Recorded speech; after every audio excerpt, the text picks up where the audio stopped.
PW एक मतलब बहुत अच्छा वो प्लेटफॉर्म है, मतलब स्टडी चैनल है जिसमें मतलब लाखों करोड़ों बच्चे उसमें वो करते हैं, पार्टिसिपेट करते हैं। तो इन्होंने भी मुझे पढ़ाया, फिजिक्स वाले की टीम में जितने भी टीचर थे मैं उनको थैंक यू कहना चाहूंगा कि सर टीचरों ने बहुत वो कराया, हमको सिलेबस भी कंप्लीट करवाया और प्रैक्टिस भी करवाई, तो हो गया था सर।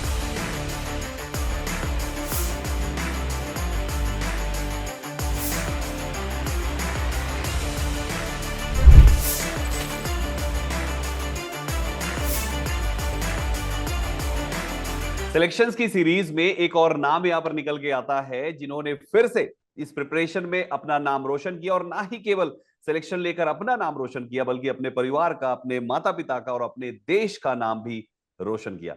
जब से जीडी का रिजल्ट आया हुआ है, एक के बाद एक इंटरव्यूज शूट होते जा रहे हैं जहां पे सिलेक्टेड कैंडिडेट्स की पूरी लिस्ट है जो आप एक के बाद देख देख रहे हैं।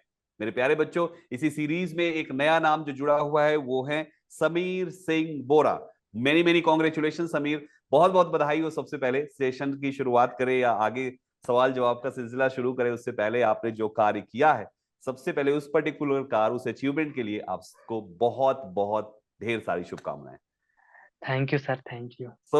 समीर, आपकी रैंक क्या आई है इसमें? सर मेरी रैंक थी 21,875 थी, ट्वेंटी 21,875। 1,875 है, और आपकी जॉब लगी है किसमें? आईटीबीपी में सर। आईटीबीपी में। तो आपने एग्जाम हाँ दिया सर। था, जीडी का जो एग्जाम हुआ है वो हुआ था जनवरी में, राइट?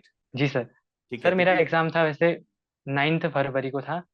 ओके, जनवरी हाँ से स्टार्ट हुआ था तो आपका था 9 फरवरी। हाँ सर। 9 फरवरी से पहले आपने, समीर, कितने टाइम तक प्रिपरेशन करी थी इस एग्जाम के लिए? सर मैंने कम से कम 1.5 महीने दिए थे इस प्रिपरेशन को। 1.5 महीने प्रिपरेशन पूरी हो गई थी आपकी? जी सर, लगभग। सर टीचरों ने बहुत वो कराया, हमको सिलेबस भी कंप्लीट करवाया और प्रैक्टिस भी करवाई, तो हो गया था सर। तो आपने क्लासेस पीडब्ल्यू ऐप से अटेंड करी थी जो बैच आया हुआ था, राइट? 2 महीने के आसपास का शायद बैच था, और आपने उस पूरे बैच हाँ को सर। 1.5 महीने में कंप्लीट करके एग्जाम दिया और क्रैक भी किया। जी सर। बहुत अच्छी बात है, ये तो वाकई बहुत ही जबरदस्त है। बहुत सारे बच्चे तो सालों साल प्रिपरेशन करते हैं। इसके पहले ये आपका फर्स्ट अटेम्प्ट है या पहले भी आपने हाँ एग्जाम सर, दिया? मेरा फर्स्ट अटेम्प्ट है। That's great. इंटर आपका कौन से ईयर में हुआ था? सर मेरा 2021 में इंटर हुआ था। 2021 में आपने इंटर कंप्लीट किया, और ग्रेजुएशन में भी कुछ कर रहे हैं अभी? हाँ सर, मैं अभी बीएससी कर रहा हूँ साइंस बीएससी आपका स्ट्रीम चल से। रहा है। तो समीर, एक चीज ये बताइए कि बीएससी की प्रिपरेशन के साथ आपने जीडी की इस प्रिपरेशन को कैसे मैनेज किया दोनों? सर वैसे शुरुआत में तो थोड़ा टफ लगा था सर, पर जब मैंने अपने दोस्त से पूछा जिस टाइम वैकेंसी आई थी, हम्म। तो उस टाइम मेरे दोस्त ने बताया था कि पीडब्ल्यू में एक बैच चल रहा है करके, काफी सस्ता भी था और अच्छा भी था। ओके। तो मैंने पहले पहले तो कोई पेड बैच खरीदे नहीं थे, तो मेरे को पता नहीं था कि कैसा होता है करके, तो मैंने खरीदा उस टाइम। ठीक है। हाँ, तो सर जब मैंने ज्वाइन किया तो फिर मैंने क्लासेस अटेंड करना शुरू किया, तो मेरे को मतलब बहुत अच्छी क्लासें लगी उनमें। ओके। तो मैंने ऐसे ही सर थोड़ा थोड़ा करके जो सर बताते थे उन्हीं को फॉलो किया, उन्हीं से क्वेश्चन किए सर, और उन्हीं से प्रैक्टिस भी की, तो सर आसान हो गया था बाद बाद में। ठीक है। तो कॉलेज की प्रिपरेशन मतलब थोड़ा सा डाउन करके आपने इस पर पूरी तरीके से फोकस्ड हो गए थे, हाँ सर। ऐसे, है ना? ऐसा ही कुछ हुआ होगा। हाँ। तो आपके हाँ सर फ्रेंड्स ने, कॉलेज। आपके फ्रेंड जिन्होंने आपको बताया पीडब्ल्यू के बैच के बारे में, आपके फ्रेंड भी प्रिपरेशन कर रहे थे साथ में? नहीं सर, उसकी उस समय एज नहीं हुई थी, तभी अच्छा। नहीं कर पाया। ओके। हाँ। सो आप अकेले या ग्रुप डिस्कशन, आपका कोई ग्रुप भी है जिन्होंने साथ में प्रिपरेशन किया है इसमें? नहीं सर, अभी तो मैंने ही की थी, उस टाइम तो मैंने ही फॉर्म फिल किया था। बहुत ही बढ़िया, चलिए ये तो बहुत ही अच्छी बात है समीर, बहुत ही जबरदस्त बात है यहाँ पे कि आपने फर्स्ट अटेम्प्ट दिया, मात्र 1.5 से 2 महीने की प्रिपरेशन और सिलेक्शन। ये जी सर। वाकई बहुत ही अच्छी चीज है। इस बात से एक बात तो साबित होती है, जैसा कि आपने बताया, कि भाई अगर 1.5 से 2 महीने के क्लासेस अटेंड करके सिलेक्शन लिया जा सकता है, दैट मीन्स कंटेंट ऐसा है जिससे, जो एकदम एग्जाम ओरिएंटेड है, राइट? हाँ सर, बिल्कुल। हाँ कह सर। सकते हैं। कुछ कहना चाहेंगे आप पीडब्ल्यू की उस बैच और टीचर्स के बारे में? हाँ सर, पहले तो मैं कहना चाहूंगा कि पीडब्ल्यू एक मतलब बहुत अच्छा वो प्लेटफॉर्म है, मतलब स्टडी चैनल है जिसमें मतलब लाखों करोड़ों बच्चे उसमें वो करते हैं, पार्टिसिपेट करते हैं। तो मुझे जब क्लास अटेंड की तो मुझे बहुत अच्छा भी लगा। जब मैंने शुरुआत में की तो क्लास है, और मैथ्स और रीजनिंग जो है मैंने उस पर ज़्यादा फोकस किया, ओके। क्योंकि उनकी क्लास में ज़्यादा इंटरेस्टेड भी था और अच्छा भी लगता था मेरे को।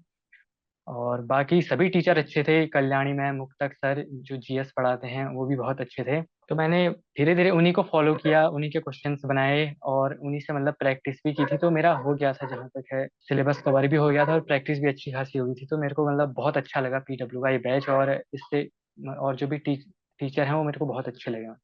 बहुत ही बढ़िया। तो अच्छा, चारों सब्जेक्ट्स में आपको सबसे ज्यादा डिफिकल्टी किस सब्जेक्ट में हुआ करती थी? सर मेरे को जीएस ही लगी आज तक तो। जीएस सबसे ज्यादा डिफिकल्ट आपको लगी? कैसे हाँ हैंडल सर। किया फिर उसको, जीएस को कैसे मैनेज किया, कैसे हैंडल किया? सर जीएस में ऐसा था कि मैंने बेसिक बेसिक चीजें तो पढ़ी थी, पर वहां मैं करंट अफेयर पढ़ के नहीं गया था। मैंने एक गलती की, जो शायद करंट अफेयर की वजह से और उसकी वजह से नहीं आ पाए मेरे उतने अच्छे नंबर। अच्छा, और भी पर मैंने दूसरी ज्यादा लाइन। हम्म, ठीक है। हाँ सर। कुछ हाँ कह सर, रहे तो हैं? मैंने फोकस किया ज्यादातर रीजनिंग और हिंदी और मैथ्स में, तो इनमें तब भी इनकी वजह से मतलब ठीक नंबर आ गए थे मेरे, इनमें ज्यादा फोकस थी। ओके।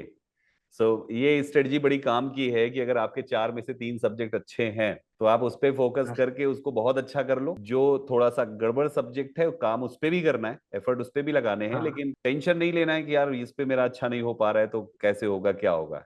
क्योंकि आपकी हाँ स्ट्रेटजी से सर। तो मुझे यही लग रहा है कि आपने तीन के पीछे आप हाथ धोके पड़ गए, और आपका जो जी सर। चौथा वीक सब्जेक्ट रहा है उसको भी आपने ध्यान दिया, बट टेंशन नहीं लिया कि अगर अच्छा हुआ तो ठीक है, नहीं हुआ तो तीन सब्जेक्ट है जो एग्जाम निकाल ही देगा। हाँ सर भाई।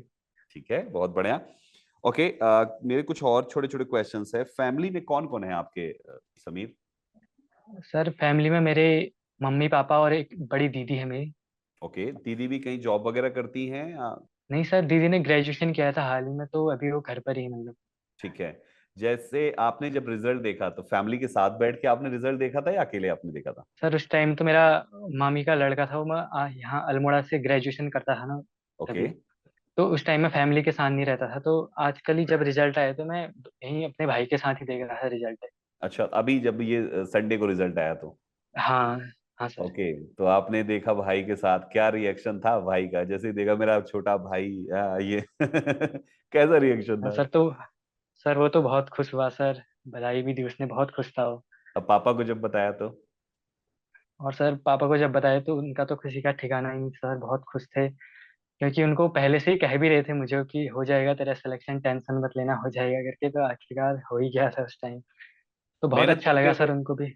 मेहनत करते हुए देखा है उन पापा ने, तो जाहिर सी बात है उनकी हाँ दुआएं सर। भी है, आपकी मेहनत और माता पिता की दुआएं, वो दोनों ही चीजें हैं जो काम करी और फाइनली आपका सिलेक्शन हुआ। इतनी कम एज में, 19 साल की एज में, अभी आपका 20 भी कंप्लीट नहीं है, 19 साल की हाँ। एज में एक गवर्नमेंट जॉब है और देश की वो वर्दी। सबसे बड़ी चीज तो ये है कि उस पोस्ट हाँ पे सर। जाना, वो एक अलग ही प्राउड मोमेंट है। जब आप वर्दी में जब घर जाओगे ना तो एक अलग ही देखिएगा। वो रिश्तेदारों के कुछ कमेंट्स वगैरह, जो पहले रिश्तेदारों के ताने बाद में तालियां बन के आई कि नहीं? हाँ सर, वो तो होता ही है, खैर वो भी हुआ सर। और रिश्तेदारों ने भी बहुत बधाइयाँ दी मेरे को, उस टाइम फोन पे फोन आए थे, तो बहुत अच्छा भी लगा उस टाइम, तो बहुत मतलब प्राउड फील कर रहा था मैं। फाइनली फाइनली सबीर, फाइनली वो चीज हुआ।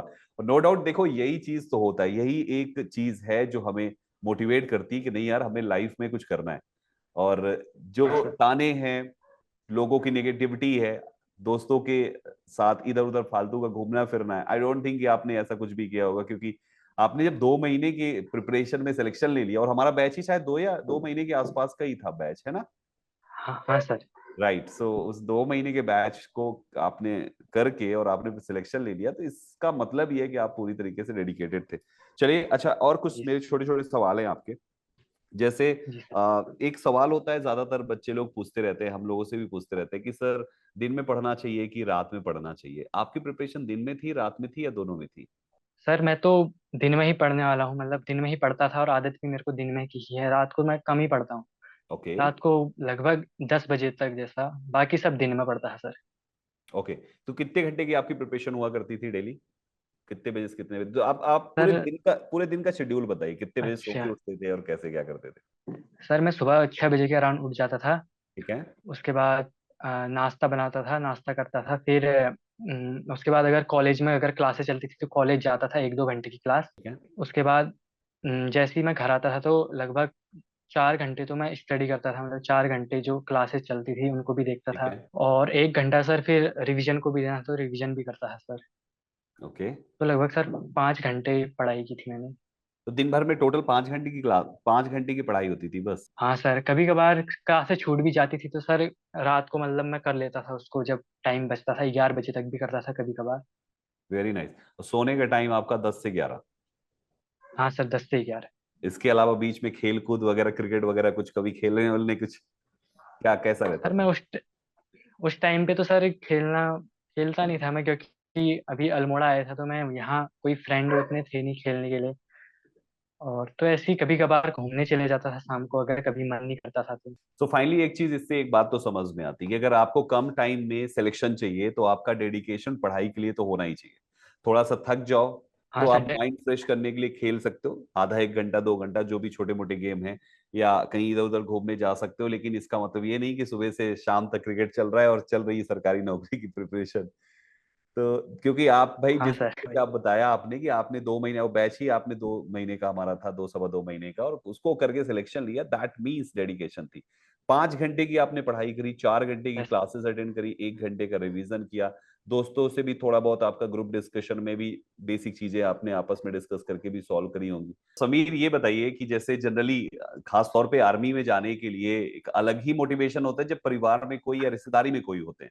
आपके परिवार में कोई है गवर्नमेंट जॉब में या रिलेशन में जिनसे आपको मोटिवेशन मिला? सर मेरे नाना जी थे, बीएसएफ से सर रिटायर्ड थे वो सूबेदार। ओके। तो सर उनसे इंस्पिरेशन मिली मेरे को कि मेरे को भी फौज में ही जाना है करके। ओके। तो नाना जी से ये मोटिवेशन मिला कि भाई हमें फौज में जाना है। नाना जी क्या बोला करते थे, किस तरीके से वो आप सजेस्ट करते थे आप? तो मेरे नाना जी कहते थे कि मतलब फौज एक अच्छी जॉब है, अपॉर्चुनिटी है जो आपको मतलब अच्छा डिसिप्लिन सिखाती है और आगे बढ़ने का मौका भी देती है, तो बेस्ट ऑप्शन था फौज में जाना। और सर उनको बचपन देख, से ही था भी मेरे को कि फौज में ही जाना है करके, तो हाँ क्या बात, सर। शुरुआत से ही मतलब नाना जी की वजह से वो मोटिवेशन मिला और उस सपने को लेकर फिर आपने आगे कंटिन्यू पढ़ाई रखी। जी सर। ठीक है। तो इस पढ़ाई में बीच बीच में बहुत बार ऐसा होता है कि हमारे बहुत सारे लोग हमारा सपोर्ट भी करते हैं, बहुत सारे लोग हमारे अगेंस्ट में भी जाते हैं। तो आपके लिए सबसे ज्यादा सपोर्टिंग पर्सन, चाहे आपके परिवार में हो या परिवार के बाहर, कौन रहे हैं? सर सपोर्ट तो मेरे को सर परिवार वालों ने ही किया है, मेरे नाना जी मेरे मम्मी पापा ने ही किया है सबसे ज्यादा सपोर्ट तो। क्योंकि ओके। जब मेरा एक बार सर आर्मी का फिजिकल भी वो हुआ था तो उस टाइम भी मैं बाहर हो गया था फिजिकल में।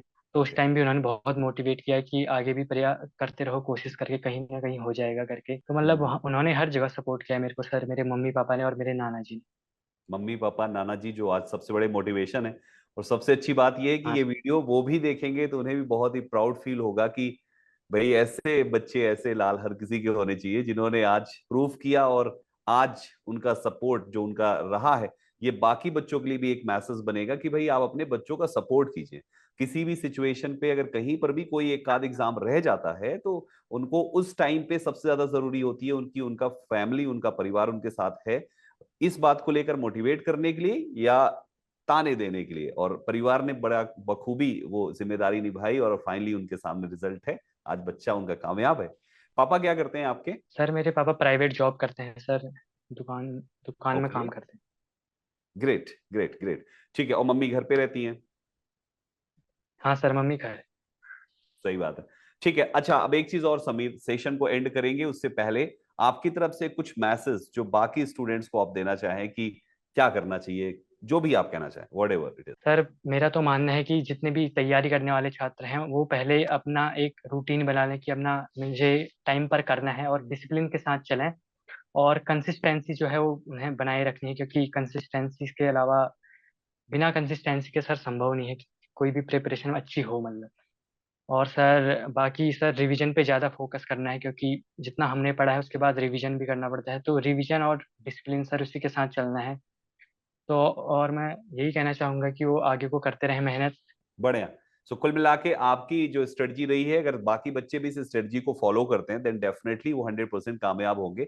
स्ट्रेटजी जो समीर ने बताई यहाँ पर बच्चों, आप सभी लोगों को मैं एक बार बता देता हूँ कि इनकी जो पढ़ाई की स्ट्रेटजी रही है जिसने आज इनको कामयाब बनाया, वो था कि डेली बेसिस पे जो ये क्लासेस करते थे वो तो करते थे, लेकिन साथ में ये डेली बेसिस पे रिवीजन भी किया करते थे। आप रिवीजन का टाइम निकालिए, जरूरी नहीं कि आप 4 घंटा रिवीजन कीजिए, लेकिन रिवीजन का टाइम कुछ ना कुछ जरूर निकालिए, 1 घंटे 1.5 घंटे 2 घंटे जो भी निकलता है, लेकिन वो डेली बेसिस पे हो। जो भी आप पढ़ रहे हैं रिवीजन करते चलिए ताकि ये कुछ टाइम बाद इकट्ठा होके आपके लिए लोड ना बन जाए कि अब ये इतना ज्यादा रिवाइज कैसे कर पाएंगे। डेली बेसिस की क्लासेस, डेली बेसिस की सेल्फ स्टडी और साथ में रिवीजन सिलेक्शन का मार्ग है। और आपके सामने ये उदाहरण है समीर साहब यहाँ पे, जो यूके से बिलोंग करते हैं। यूके, उत्तराखंड भाई, इंडिया की बात कर रहे हैं।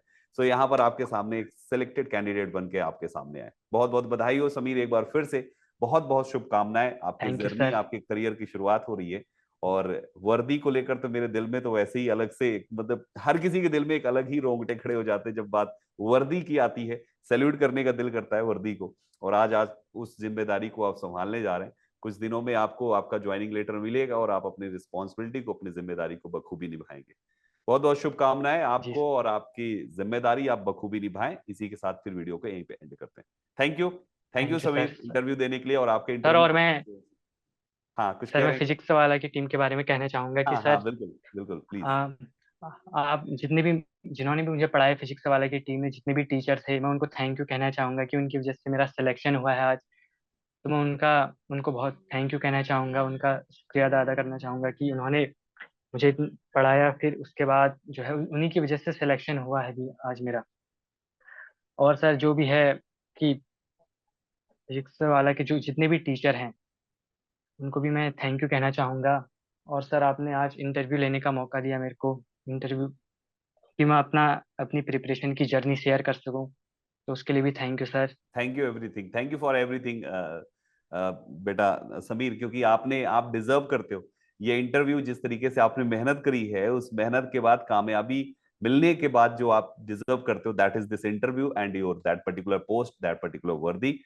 सो थैंक यू, आप इंटरव्यू का पार्ट बने, सेलेक्ट हुए, उसके लिए थैंक यू। आपके पेरेंट्स की तरफ से आपको थैंक यू, इस समाज की तरफ से आपको थैंक यू, और इस देश की तरफ से आपको thank you. Thank you very much Sameer, thank you बेटा, thank you, thank you god sir. Bless you. Thank